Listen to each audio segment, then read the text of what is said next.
So, are you ready to do the actual intro and dive into things now? Yeah. All I think right. I'm warmed up. Yeah, right? Now I'm warmed talked up. about everything. Right. All right.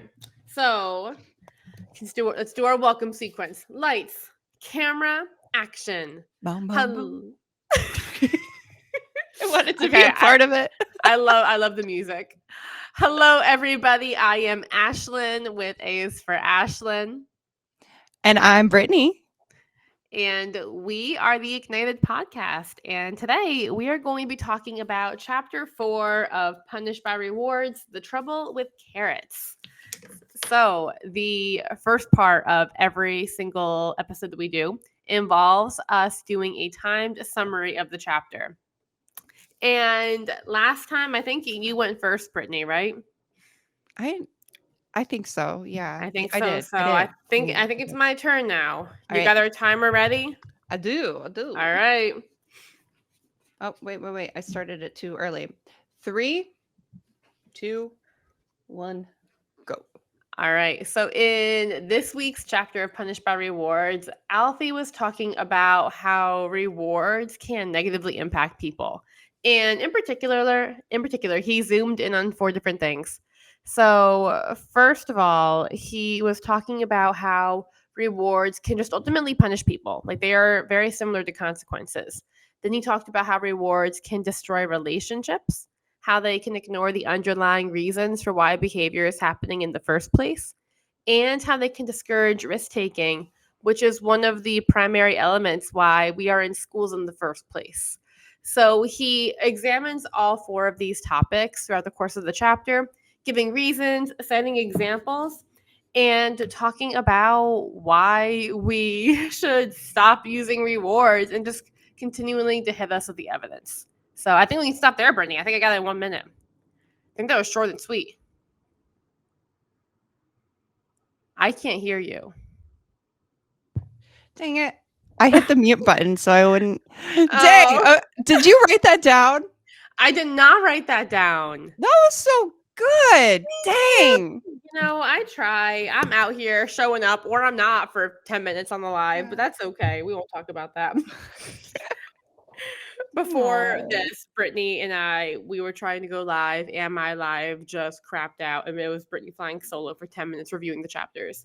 But anyways, you did a great job, and now you're also going to do a great job with your summary. Are you ready for this? Ugh. Yeah. Okay. All right. On your mark, get set, summarize. Okay, so in chapter 4, Alfie talked about that rewards can harm relationships by highlighting the power difference and stressing the relationship, because if you are reliant on someone for a reward, then you're probably going to resort to flattery. Or if you're relying somebody to avoid punishment, or you're trying to avoid punishment in the relationship, then you're just going to be avoidant of them altogether. And he wrote about how rewards impact creativity and risk taking, and that when people are trying to just focus on, or when people are rewarded, they tend to focus on the reward more than the actual like task itself. And that leads to just repetitive behavior, repeating whatever they did before to get the reward. So they're focusing on the what they're going to get more than the process of what they're supposed to be doing or what they're supposed to be learning. It ignores reason. So rewarding does not address the underlying cause of, let's say, the behavior. And it doesn't solve any problems. It's just a band-aid or a gimmick to get, and like for the person in control to have like an easy way to feel in control. That's time.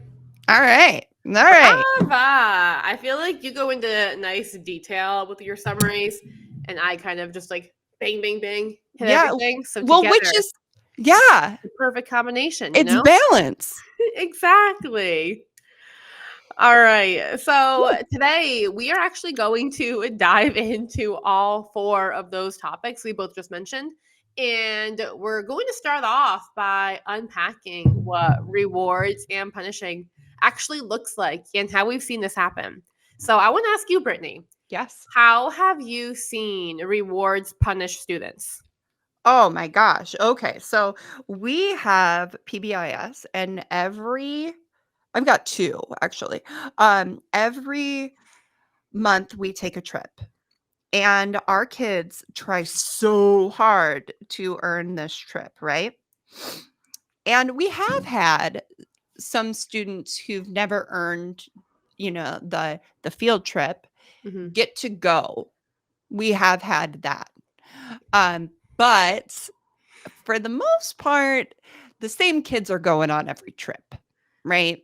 Yeah. Like, and the aftermath, when a kid learns that they're no longer a contender for the trip is terrible. Like, it's a complete temper tantrum. They Hmm. they stop trying.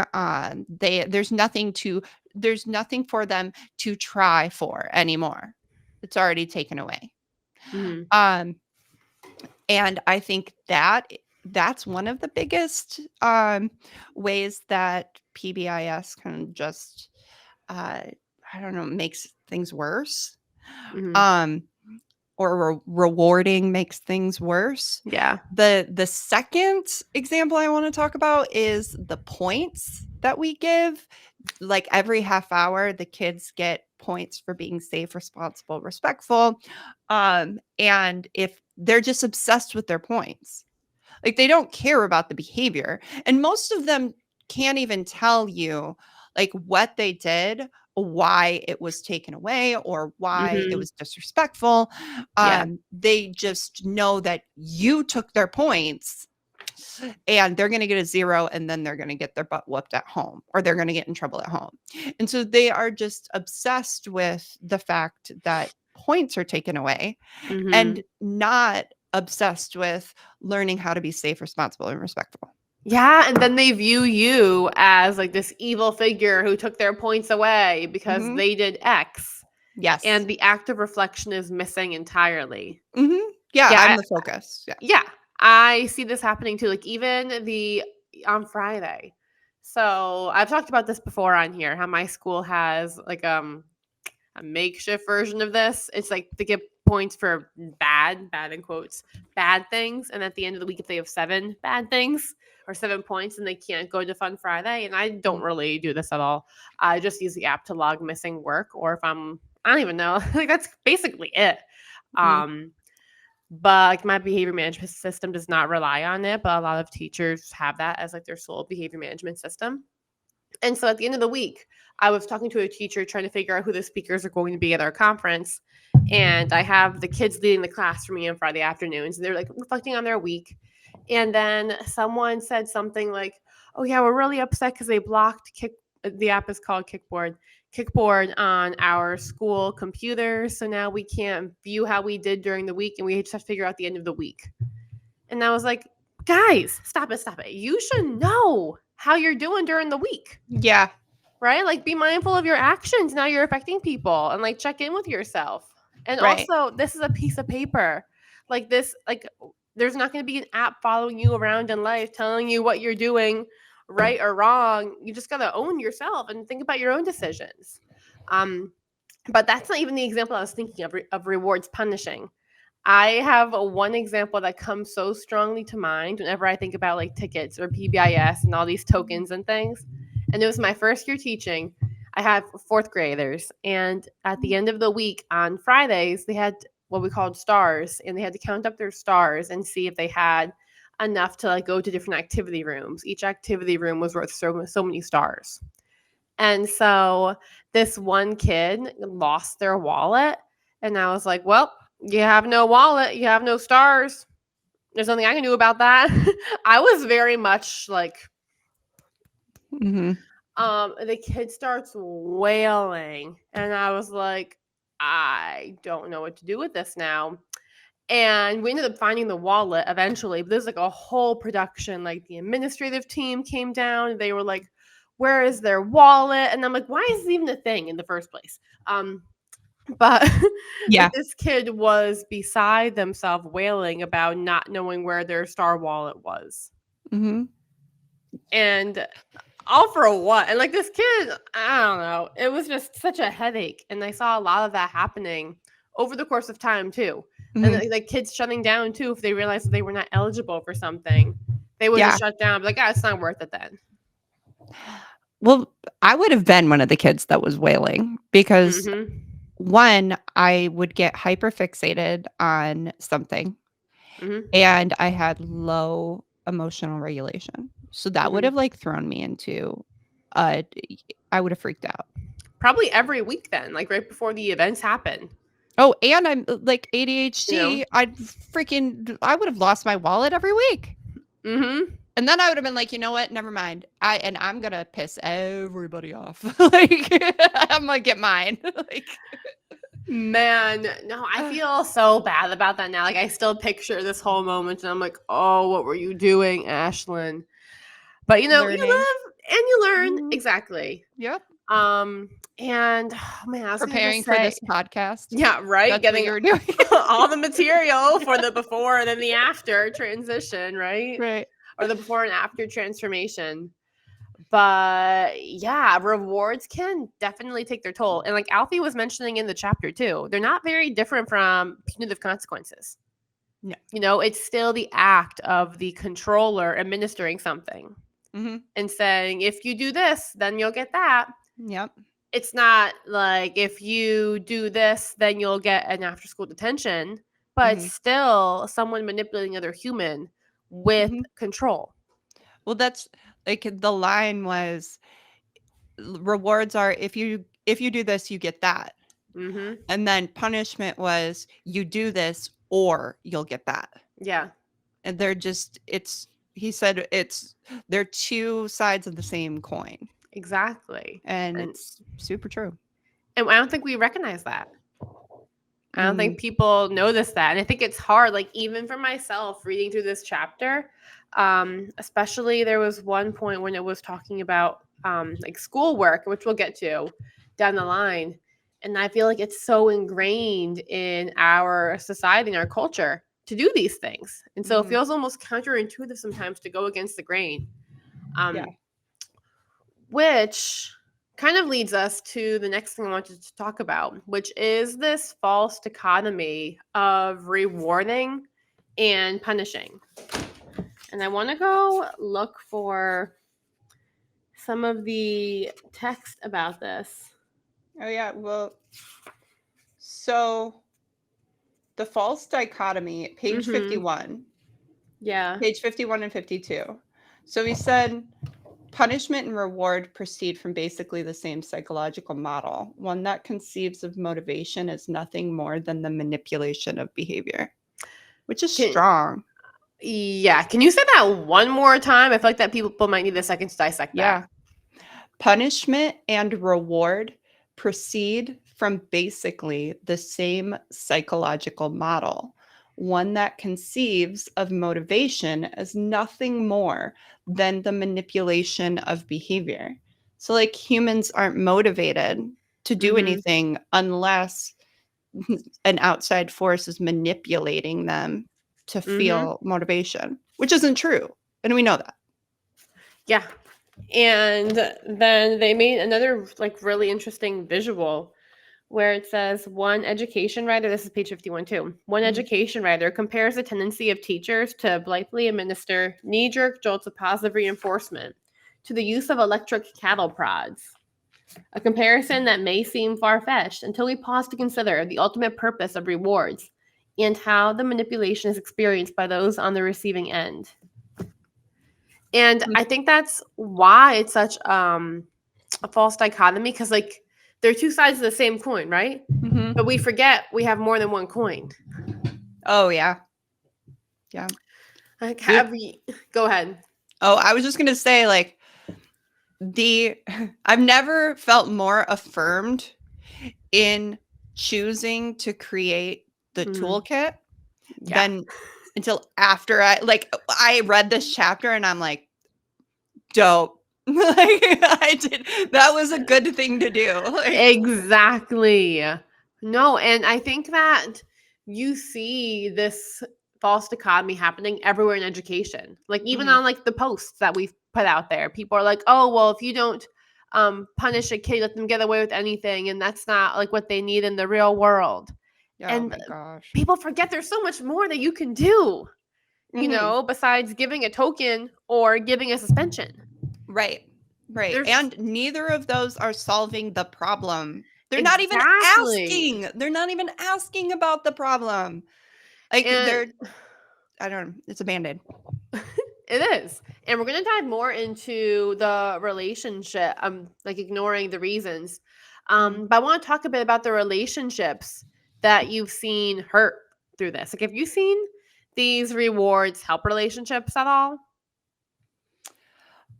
Yeah, with the kids that are always earning them, Yeah. which are the kids that don't need them. Mm-hmm. So, it's, like, "Oh, we love so and so because or I love so and so because they're constantly showering me with gifts and praise." And I mean, who wouldn't like that, that constant positive attention. Yeah. Um, I think it's interesting that he he spoke about or wrote about the fact that if you see a teacher who uses positive reinforcement a lot, Mm-hmm. it's very likely that they're also going to be using punishment too. Yep.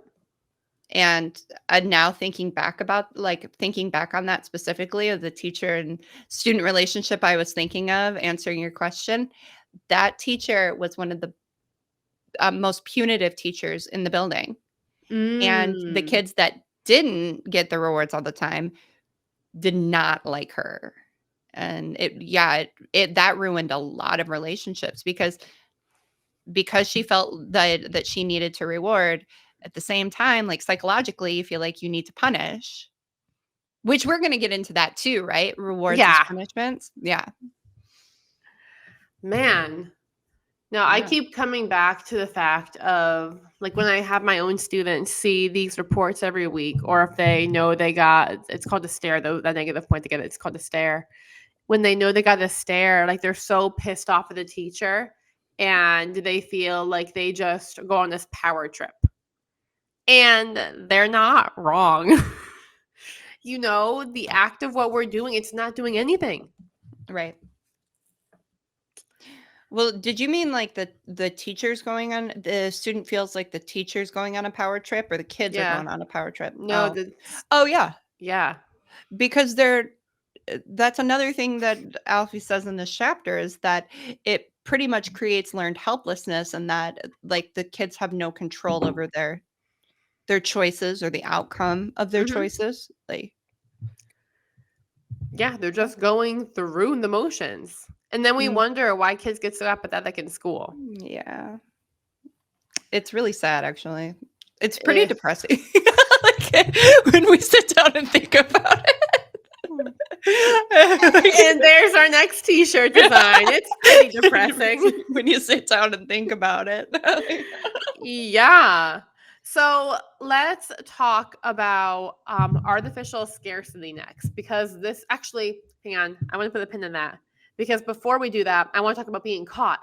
So being Oh, yeah. caught for either being good or bad. And how, so Alfie talks about how when you're giving rewards or you're giving punishments, like you're doing the same thing. Like you Mhm, are catching the children doing one thing or the other. mhm, Ideally, the good thing, right, for the rewards, but still catching someone in the act. mhm. And thinking about what that does to integrity, Hmm. I think is interesting to Can explore. Yeah. Can you elaborate on that? So, if you're doing something with the purpose of being caught, so let's say you Mm, want to be caught for a reward. So, you see that pencils are on the ground then are you going to pick up that pencil and the teacher's like talking to a kid? Or are you going to wait till the teacher looks at you and then go, I'm going to pick up this poster right now or pick up this pencil right now? Mm-hmm. So I feel like it warps your sense of integrity of just like doing the thing because it needs to be done or Yeah. doing the right things. It's the right thing to do. That's funny because when I read it as um you're being caught. Like the caught is a heavy word and it Yeah. carries psychological influence. Like it's gonna influence your stress response. So That's true. I thought about like how the act of being caught, whether it's good or bad, is Mm, going to increase your stress response, whether it's for a goodie or whether it's to avoid punishment, or you are so yeah, right. like there's going to be extra cortisol because the situation is kind of anxiety inducing. But yeah, see, that's why we balance each other. Like it's And two different perspectives. I love it. yeah, me too. And that also goes back to the example that Alfie mentioned of those girls who were teaching, like tutoring the younger kids. You remember Hmm. that one? Yeah. So I think I wrote that or I have that in our I notes. got it right here too. It's 56 through 57. But Okay. several studies have examined the way we come to regard others when their actions determine whether we get a reward. When older girls were promised a reward for tutoring younger girls, they not only became less effective teachers, but also valued the younger child as a function of her utility in obtaining the desired goal. Even if if she wasn't learning fast enough, she came to be viewed negatively. In a very different kind of experiment. I'm sorry, that's a different experiment then. But like you're viewing the people you're helping as like an obstacle to overcome. Hmm. To get to And the reward. yeah, Mhm. and the full studies explain more on page 44. But they talked about on page 44 how like the other group didn't have that reward and how they were more patient, more kind. Mhm. Yeah, and the people that they were training learned more. Yeah, exactly. So Yeah, how do you sorry, go go ahead. ahead. I was gonna say, how do you see the being caught mindset changing for you now? Because you are getting out of that with one of your classes. Like you stopped Mhm. giving the points to one of your classes. You're still doing it for the other ones. Yeah, So because how? I'm still within a PBIS structure, Yeah, you're still in your school. You're bound by the constraints there, right? Mhm. But how do you see that adjustment working not only for your students but also for you? Um, well, so this week we had a rowdy class. I had a I no, I'm gonna say we because I do feel like getting rid of PBIS makes the whole experience more communal Hmm. because it's not just me controlling. It's like Yeah. everybody has a hand in how this whole thing works. Like everybody has a hand in the outcome of our class, right?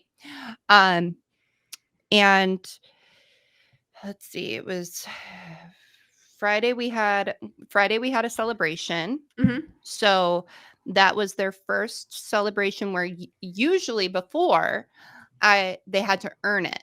Yeah. They had to earn I call them class dojo parties. They have nothing to do with class dojo, but they had to earn the party. And Friday they got, as long as they didn't owe work, they got to participate in the party. So Monday and Wednesday, Monday was really rough. Wednesday was better. I had them Monday, Wednesday, or I'm sorry, Tuesday and Thursday. Tuesday, Thursday, Friday. Tuesday was really rough. Thursday was better. I think because Tuesday was so rough. Tuesday, everybody was talking over each other. And I prompted a couple times and then I just let it go. I focused on the kids that were like focused on me and I ran the lesson. And I just let the three kids that were off task and like causing a ruckus, Hmm. they were off task and causing a ruckus.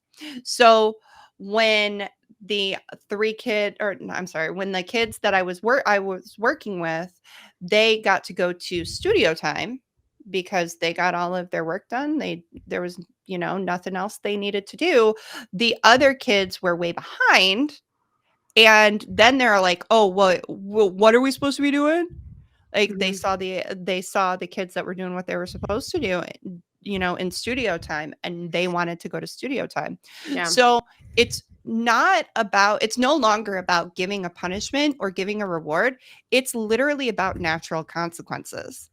And it's crazy to me that they really disconnect like consequences from being naturally given, because I feel like so many people in power are controlling so much That's that interesting. they forget, like, oh, if I don't do my work, then I'm not going to be able to get, free time. And they took responsibility so well, because I was like, Ah! you guys came in here, hooting and hollering, and then you talked literally the entire time I was teaching.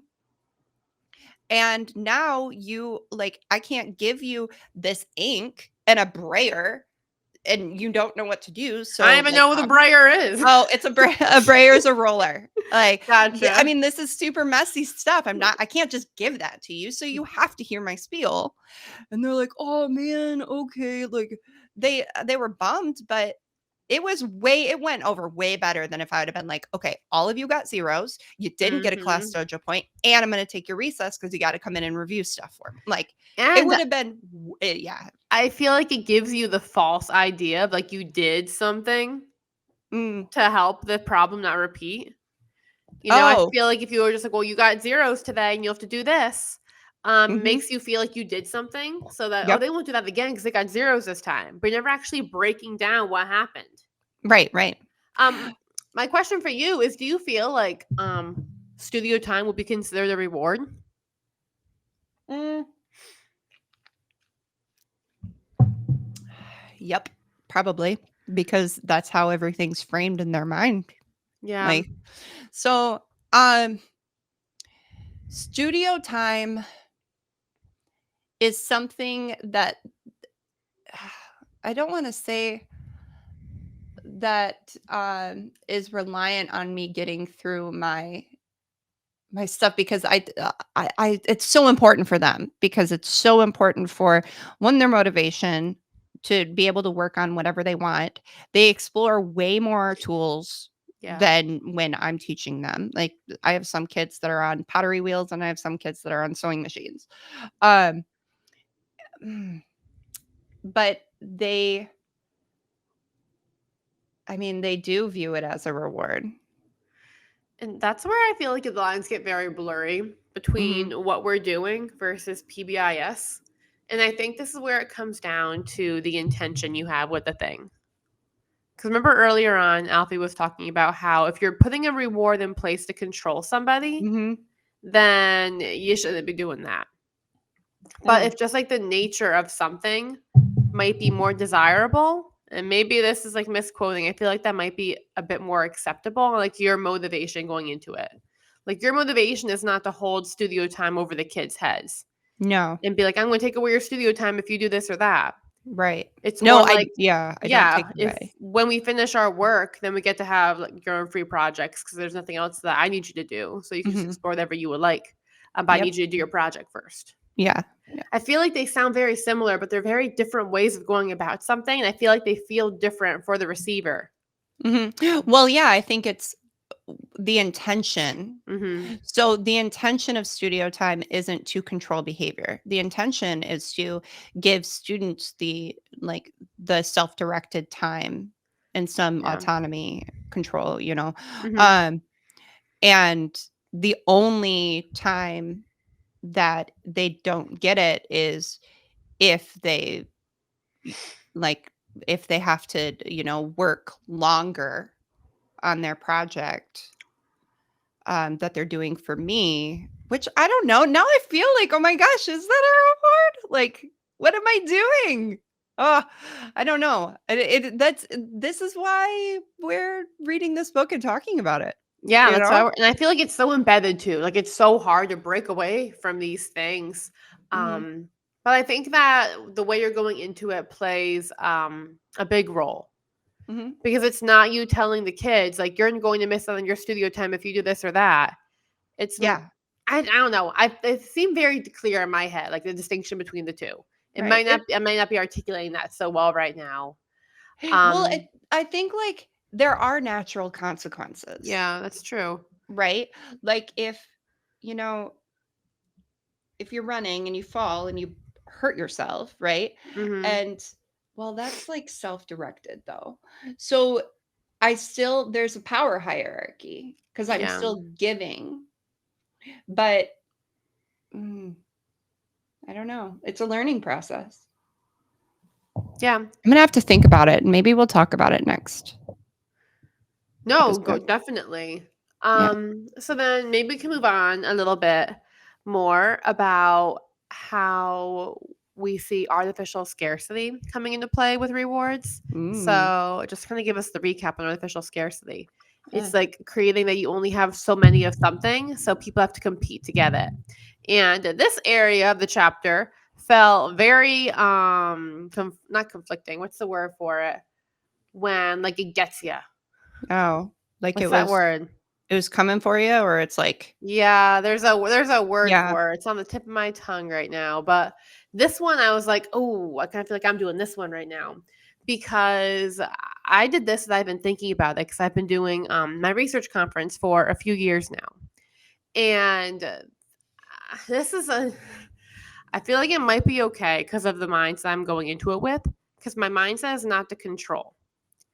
But my husband owns a business. And so his business donates some scholarships to some of the students at our conference. We Mm, cannot have, like, they cannot donate scholarships to every single kid. That's too many. So we have 4 different scholarships that are available. And at the conference, we have 4 different speaking roles. So all of the kids present. They either present, give me 1 second. Sorry. I'm battling a cold right now. So I gotta wet my nose for a second. Sorry. Um, Anyways, so there are 4 speaking roles, and then everybody presents. There are poster presentations. So that's like a college research conference. And then there are 4 people who present to the entire cafeteria and auditorium. And those are the recipients who receive the scholarships.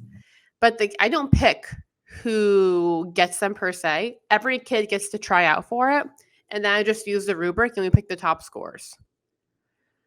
But I'm like, I feel like I'm creating artificial scarcity by doing that.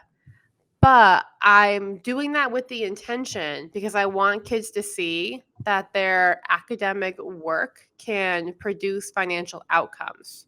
Like I talk about how when you're in high school, you can apply for scholarships and they can help you pay for college, whatever you want to do. mm, And I was a recipient of a scholarship where I had free tuition. And it can make a huge difference in your life. And the reason why I'm doing that is not to like control. It's more to like my goal is to empower and be like, look at what you can create. mm, Um, but I don't know if that's always being received like that because I know it's hard for kids who try out and they don't get it. But mm. I also feel like it'll be hard for kids to try out and they don't get it just because I can't have 20 kids speaking publicly to the cafeteria. It's going to take way too long. Right. So you're not creating false scarcity. That's what it was, right? False scarcity? Artificial scarcity, they called it. Artificial. Artificial scarcity. You're not creating that. There's actual scarcity. They're scarce. Yeah, I guess Mhm. so. With the amount of scholarships that we're able to give and then the time constraints. Right. So that's out So, of your hands. okay. Like there's no power, like what an imbalance of power, Yeah. like an over emphasis of power on your part. Mhm. Like there, and you're not trying to teach kids a lesson with it. Like when you communicate the situation, you're being honest and genuine. And there's 4 scholarships, and we're not just going to cancel the program because you all can't get a scholarship. Like, Yeah. and not only that, like that is reality. Not everybody's going to get a scholarship. Like, That's true, and it's led to some really great conversations that we've had. I wanted to post about this at some point, but like even on Friday, I was sitting down with one of the classes who's involved in it because I have a few classes doing it, and I was like, I want you guys to show up for yourself and get in the habit of putting the work in and stopping when you're proud. And then looking back at what you've created and being like, man, I made that. I am so proud of that. And just feeling that pride in your work. And I said, I want you to be ready for opportunity because with our school, we're actually going to be having a lot of guests come to visit the conference tomorrow. Like people from the state are coming down to watch it. It's going to be a big thing. And I was like, I want you to position yourself so when opportunity comes, you're ready for it because you never know what it's going to be.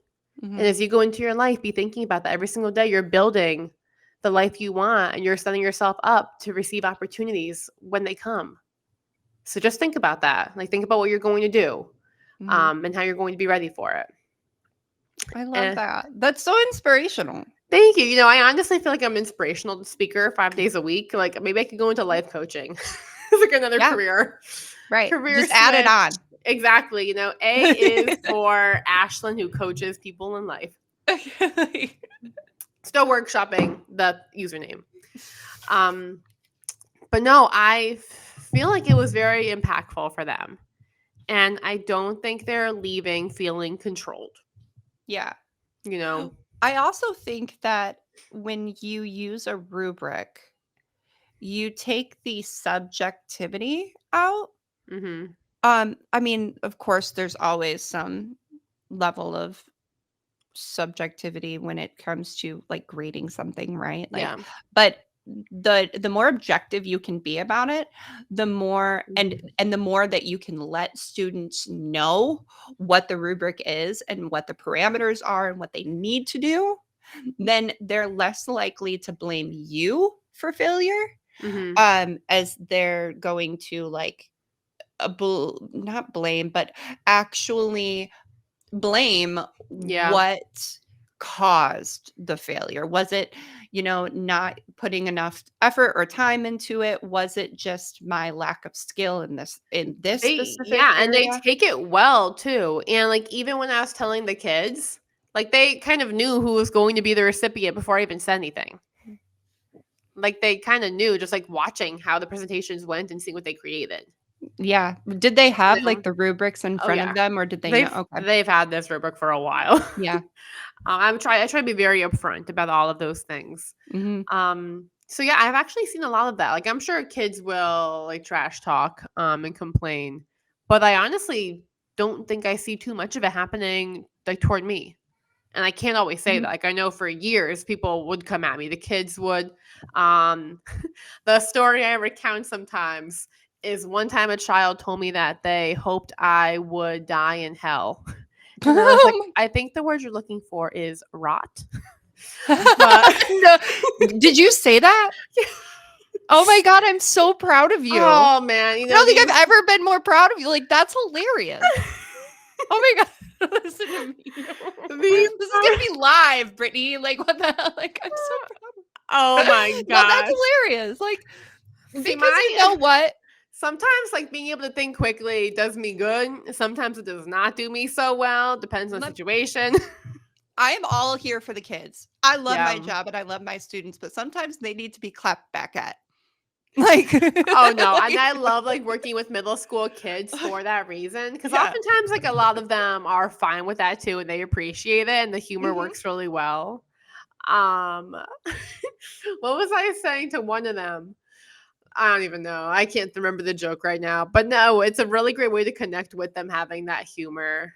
Um And but being able to I honestly think like being able to clap back out of love. Like it's not like yes. we, like if you have animosity, I do not suggest you Mm, use that mm-mm. method. Like if there's No. any doubt in that kid's mind that you don't love them, like I wouldn't use the method until the relationship's strong. But when you can clap back, they respect you so much more. It's like mental agility and they Yeah. respect that. Like I forget if we've talked about that on here, if that was just a conversation you and I had about mental agility and how important that is for kids. I think that was a conversation we had because we were Um, talking about culturally responsive teaching in the brain. mm, we Yeah. should talk about that sometime on That here. should be our next book. Right? Let's do it. Yeah. Or self-determination theory. I was thinking about that too. Ooh, That would be a fun yeah, one. yeah. So Now, I think we should move on. And I scheduled it, like I make an outline for our podcast, right? And so item 8 says rant about how rewards don't solve anything for a minute. So I scheduled or outlined in a rant for us because now we're moving on to the part about how rewards ignore reasons. Mm. So give us your best rant, Brittany. Here's your soapbox. Take it. Okay, well, first off, when I was reading this morning and I read the word minute, like knowing Ashlyn and I and how like we can get off topic and we can rant, I'm like, I laughed at it. I was like, oh, a minute. That's cute. How Okay, adorable. so yeah, I'm on my soapbox. Rant about how rewards don't solve anything. Well, first of all, when we're rewarding, the same as punishing, we are doing nothing to cause the underlying need. So a behavior takes place because a need is not being met. And it could be safety, comfort, autonomy, belonging, or Mm-hmm. competency. Those are the 5 needs that I focus on. Um, if I reward a behavior, I'm not like figuring out what was causing the inappropriate behavior. I'm not figuring out that need so I can meet it. And if I'm punishing, I'm not figuring out what the behavior or what the need is. So I got caught up on like I'm not I'm not rewarding, I'm not punishing. I'm like going into a You're mental not spiral now. meeting needs. Needs. I'm not meeting needs. Like this is okay. So and if you're not meeting needs, then you're not actually solving the cause. But I feel Yeah. like there's something I want to say and I can't articulate it now because I call them ADHD spirals. So can you No, you it's all take one? good. Let me see what I can do. So my like little note is that you don't solve anything unless you solve something. Ooh. You know, like you're not going to solve a kid being disruptive if you give a point or if you punish after school. You're not going to solve anything unless you solve something. And the first thing you have to do and solve is understand what you're working with. Like Mhm. I'm no mathematician, but like you have to understand like how the functions work and how the numbers work and like what the operation is, what you're trying to achieve before you can solve the problem. Right. But why do we not to do that with children and their behaviors? Because we take it so personally. Because we get so triggered, probably. Because it's the way our Yeah. parents did it. It's the way our schools did it. Yeah. Well, I also like the fact that they mentioned that we view behavior in Hmm. a very superficial way. Yeah. Like we don't know a lot about the brain. We don't know a lot about motivational theory. We view behavior as it's just something or behavior and motivation, they're just two things that can be controlled. Hmm. And we give the person a star and they're going to do what we want. Um and I think for a lot of kids that does work. And but But what we're does it? seeing, Does I it long mean, term? no, no, That's the thing. It right. masks. It Yes, masks very efficiently for some kids. right. I feel like though what we're seeing is that we the rewarding maybe like I don't think it ever worked, but I think that kids were very excluded from the class like the general ed setting. And now that we're including a lot of students and we have students that came out of a pandemic, which means that their trauma response, we're Hmm. seeing like a lot of behaviors that are coming out of psychological needs not being met. Hmm. And that's why people's reward systems are no longer working as much like as they thought they were, back 10 years ago. Yeah. Do you That's agree true. or? Yeah. I agree. And I was also thinking of the example from the chapter. I can't remember which page it came from when they were talking about like the little girl who would wake up in the middle of the night. The 3-year-old. And yeah, the 3-year-old, and how the parents could be like, oh, well, if you don't go back to bed, then I'm going to not take you to the park this weekend. Or if you go back to bed and do this 3 times, then you get to go to the park this weekend. Mhm. We're not actually figuring out why the kid's getting out of bed. Right. And maybe like they're just restless. Maybe they're going to bed too early. Like there's so Mhm. many reasons that make sense for us as humans to consider.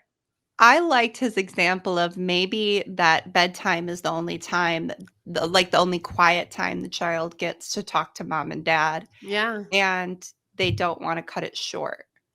Like, I Mhm. because that's not something I would have thought about. Yeah. But do you remember in his, workshop that he did, that he was Mm. talking about his daughter? Yeah. Did you watch that one? He was talking about his daughter, and they were fighting with his daughter on her morning routine. Yep. And she's like and he's trying to Alfie Kohn himself, right? Because he's like, being a parent is hard. Being a parent's one thing, being, a behavioral scientist is another talking about it. So he's like, I'm trying to solve this issue in a way where I'm not going to reward or punish her, but she Mhm. needs to get out the door at a certain time. So he talks to his daughter, and his daughter and he's like, how can we solve this problem? And the daughter says, well, maybe I can start going to sleep in my clothes. And Mhm. he's like, well, okay. And the problem was solved. Yeah, Like, I remember and watching that. and I was like, damn, Alfie. That's good. That's solid parenting advice. Like, we learn so much from talking about the kids. And Exactly, and talking to them yeah, or talking and about asking did I them. say talking about the I kids? think so. Oh, Dan, no, don't talk about the kids. Oh. I mean, unless it's good stuff. But oh yeah, talking to him. Yeah, and like even for me right now, like the current place I'm troubleshooting with my class is dismissal. And the thing about me, like my classes overall go very seamlessly.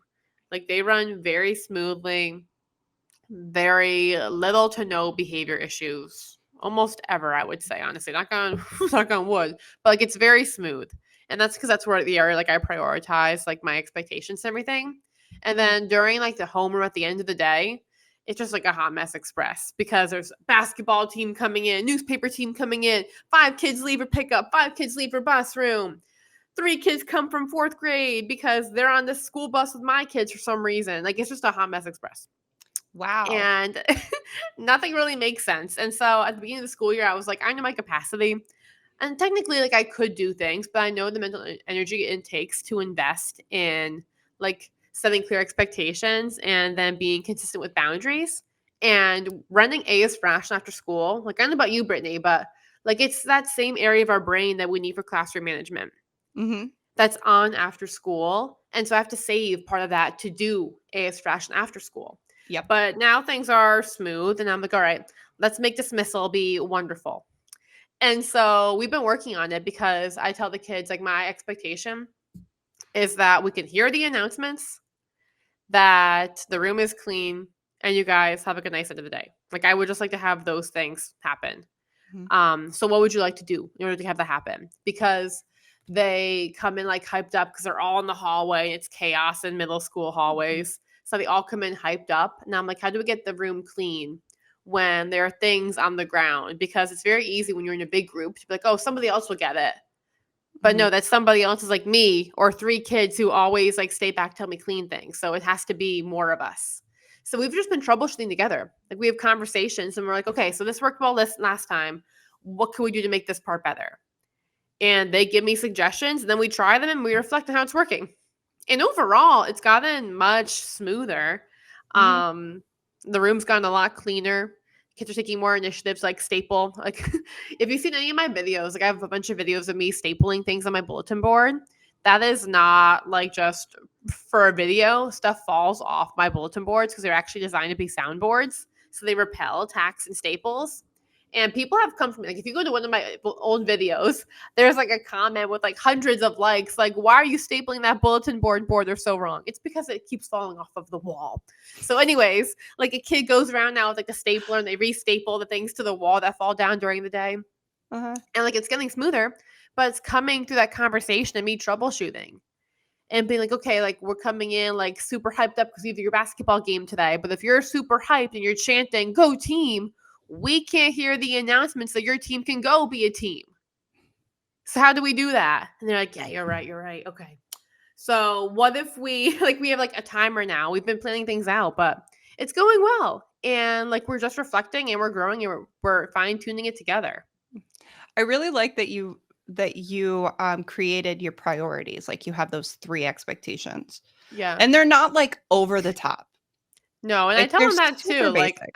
I don't want you guys to be silent either. Like I don't want to be like zombies at the end of the day. Like I want you to be able to chill and hang out with your friends with our announcements. So just for like context too, my announcements are this quiet in the afternoon. Like we have to be like listening to the intercom with our ears up. Oh my gosh. Um yeah, it's annoying, but we're troubleshooting it together and I think that togetherness also helps.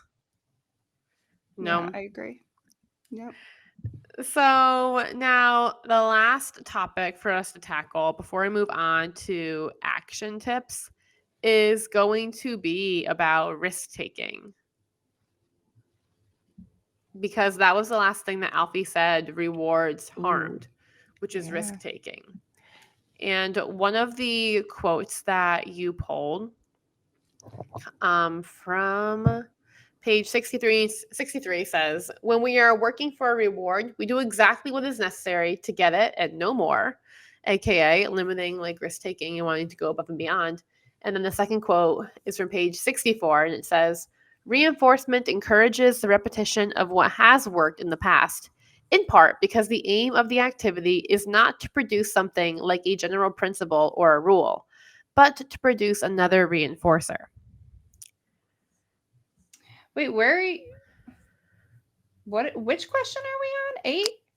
Yeah, so Yeah. 8, and then I think 9's kind of going to merge. No, I'm sorry, we're on 9, and 10's going to kind of merge into it. I don't even see 8. Or where which quote are you reading? I scrolled down and I read the quotes underneath 7? discourage risk taking.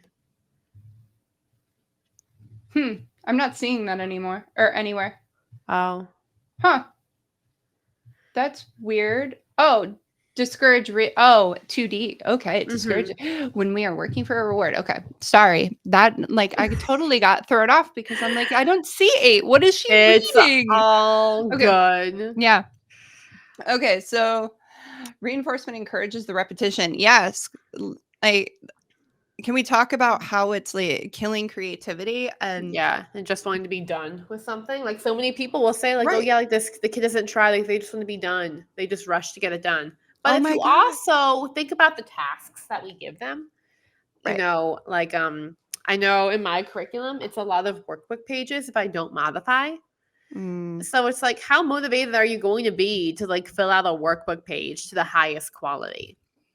Like how motivated yeah. are we at like staff meetings to fill out like a Google form? you I mean, know, how motivated are we at PD to do anything?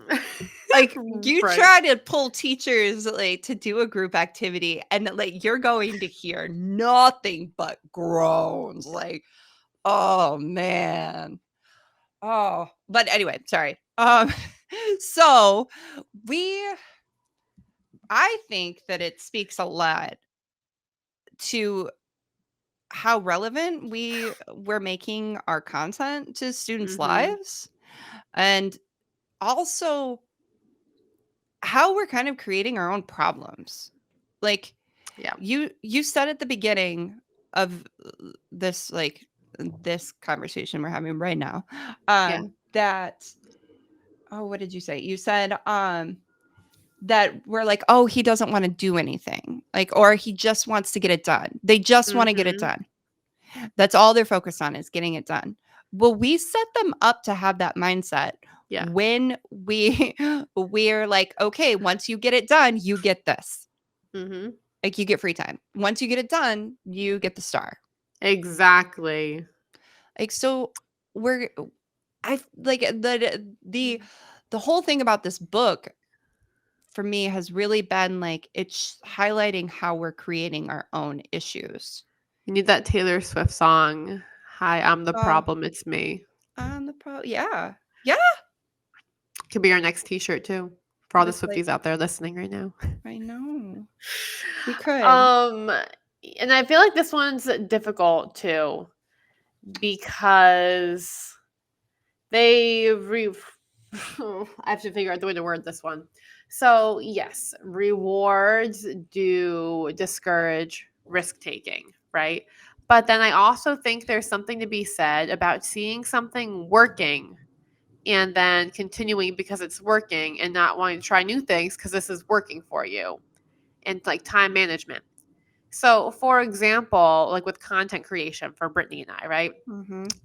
We have businesses, we make more money when our videos perform better because more Mhm. people see it, more people want to support us, and they keeps us going with our Does. burning the midnight oil because running this stuff takes a lot out of you. Does. Um, so if we see a video script is doing really well, are we going to try to change it, or are we going to keep using it? I mean, so I think I'm more off the cuff. Yeah. Yeah, I don't use templates as much. Do you use But that's structures because I though? get bored. Yeah. Yeah, I don't I literally and this is the crazy thing, and this is probably why I can't predict my viewership as well as you can. I literally like probably make my videos 30 like I think of my videos that I want to create and I'll create them 30 seconds later. And if they're So ever scheduled, it's because I was like, "Oh my god, I need to make this." And so like I yeah. made it and then I scheduled it, you know? I'm It's kind of the same way exhausting. too, though. Like, it is exhausting doing it like that. Mhm. I will write up my script on the treadmill while I close my exercise ring, and then Yes. I'll put it over some B-roll footage of me in the classroom. Like Ah. that's my system, and I do it like that. Like I have the one I wrote on the elliptical earlier that I'm going to post after we hang up. So mine isn't like fully fleshed out before. Like I kind of just think about the stuff that's happened and reflect on it and share my Mhm. ideas and strategies for the day. But I do know certain systems work better than others. So, for Yeah. example, if you go through my profile right now and you look at the videos that I start off with, today those Mm. videos perform better than videos that don't start off like that. Which I took that from you and I did it, and you're right, it did. It did perform S- well. So, it's the storytelling aspect. I think it's what it gets to, Mhm. like telling a story through the video. So, if Mhm. I see that's working, would it make sense for me to switch to just giving tips? Okay. So, I've got 2 things. Yeah. One is any content creating advice you get from like YouTube or people who are super successful, they Hmm. always say like make a template. Make a Yeah. template. So systems are super important, right? Like this is Yeah. I'm gonna be like the devil and the angel on the shoulder. So this is Let's me hear it. yeah, saying I'm trying to get my finger in this video. Okay. So this is me like saying, okay, make the template. Like it's gonna save you We need time. to just make these in general for the podcast. Yeah. Like, so When we're debating rewards, we I have our know. devils and angels. Okay, keep Right, going, keep right. Okay, going. okay. So it's saying make the template. But then I have Alfie who's like, what is this doing to your creativity? Like, Mm, because yeah. my most creative videos are always spontaneous. Like, so, and I don't know. Like, I think there Maybe it's is, a merging. Because, like, even just like mhm, writing the video, that's creative, right? Being able to tell a story, mhm, there's yeah. creativity involved in that. So maybe it's Oh, kind of like a scaffold of sorts. mhm, So if you're not challenged to take risks when you're younger and start exploring like your own storytelling, then maybe you don't get to the point when you're an adult and you're like, "Ooh, I'm going to tell a story, or I'm going to give some facts." But maybe I want to tell stories right now because that's doing well, and I can convey that really well. mhm. Like maybe it gave me the option for choice because I was able to take risks. Yeah. You know?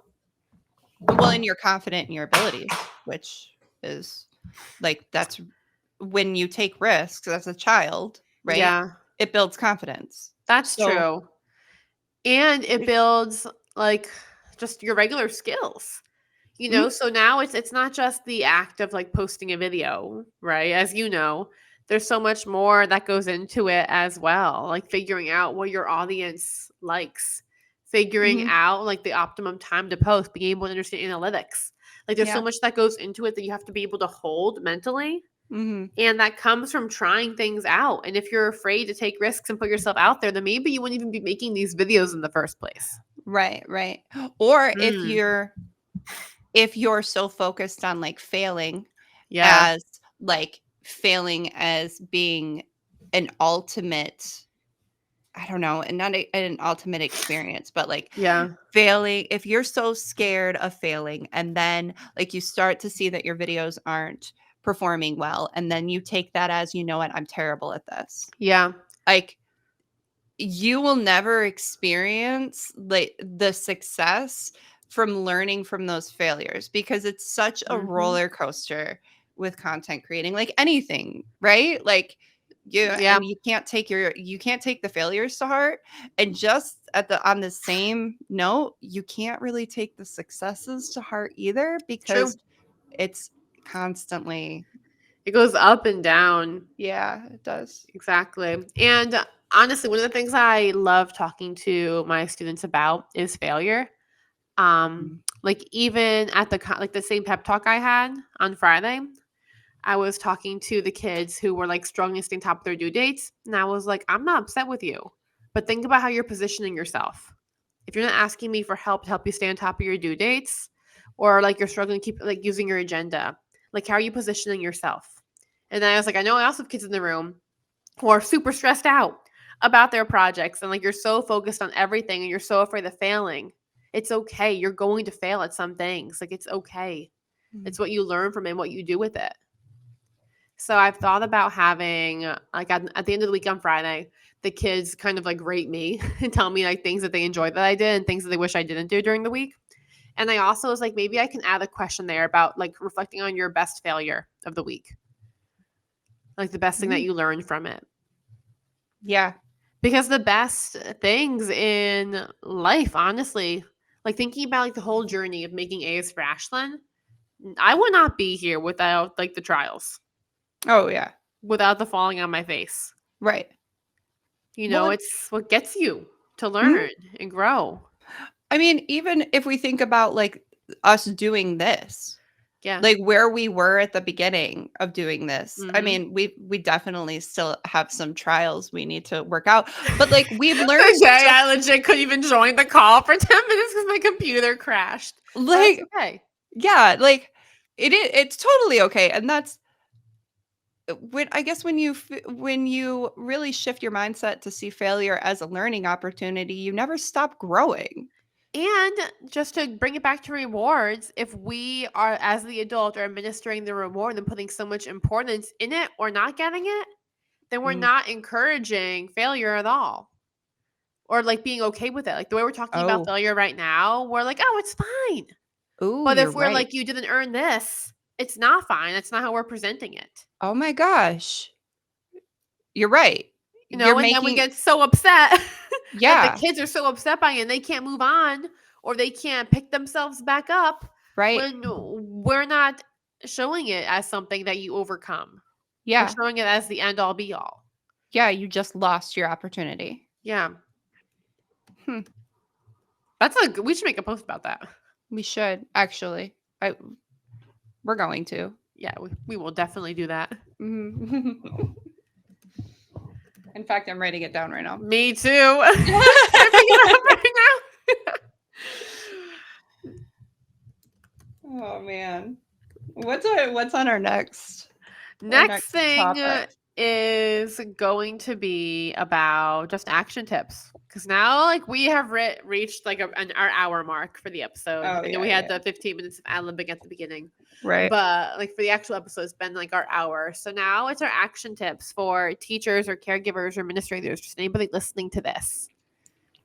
What can Hmm. they do with what we've learned?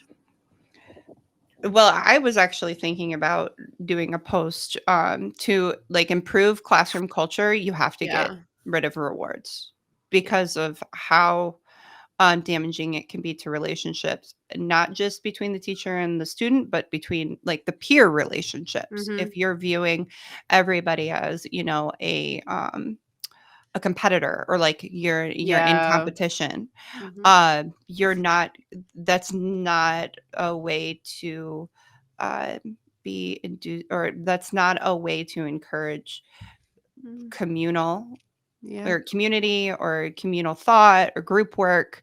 So because it's ruining relationships, because it's counterproductive to actual behavioral change, I think at this point, my advice is to get rid of rewards and start actually solving the issues. Yeah, and then my action tip goes right off that. And I'm going to say what I said earlier. You don't solve anything unless you solve something. The rewards are not going to meet the need. They're not going to solve the problem. Just like a punitive consequence or a punishment will also not meet the need or solve the problem. And it might be harder and more legwork up front, but you have to meet the need to solve the problem. You got to see what's going on and learn before you can truly make any impact or change. And that's my action tip. I love that. Me Yeah. too. This is a good chapter. It was a really good chapter. And the next one is going to be, we have a bit of a break because of just scheduling things. But the next episode we're going to be recording is going to be on the 15th, and that'll be a recap. And we may be able to even have a special guest on that one too. So stay tuned. And now I think it's time for us to go into the comments. Did anybody comment? I can't see Instagram right now because My Instagram has frozen. let me see. Well, hold on. Now I can. I don't see any. There as well. I don't know how many. I don't see any comments, but it's not letting me scroll all the way to the top. Okay. So I don't know. And Yeah. that was something that I wanted to do, was to figure out like the chat or the Mhm. like, so you know how we can see them in Restream. Yeah. Can But you we see? can't. I've not been able to see any of the comments in Restream. See, we are supposed to be able to connect our Well, like the chat. I don't know. that We'll can be figure it out. our next issue to solve. Right. I mean, we're getting better We are. every week. Every week. We can't see Mhm. failure as like the end all be all, Ash. And we don't. We We don't. have our cardboard sign to prove We it. do. Yeah. All Okay. right. Well, should we sign off then, Brittany? Yes. What's our sign off? I feel like we haven't done this in a while. Why do I I feel like that? don't know if we ever have created a sign off. Oh, okay. Well, actually, no. We say the podcast. That's what we do for our sign off. Well, Well, I hope this is our sign off. You ready for it, Britt? okay. Yeah. We hope that you enjoyed this podcast episode. We'll see you in the next one. And until then, we hope that you feel ignited, remoralized, and re energized. Take care of yourself. Yeah. Bye, everybody. Cool.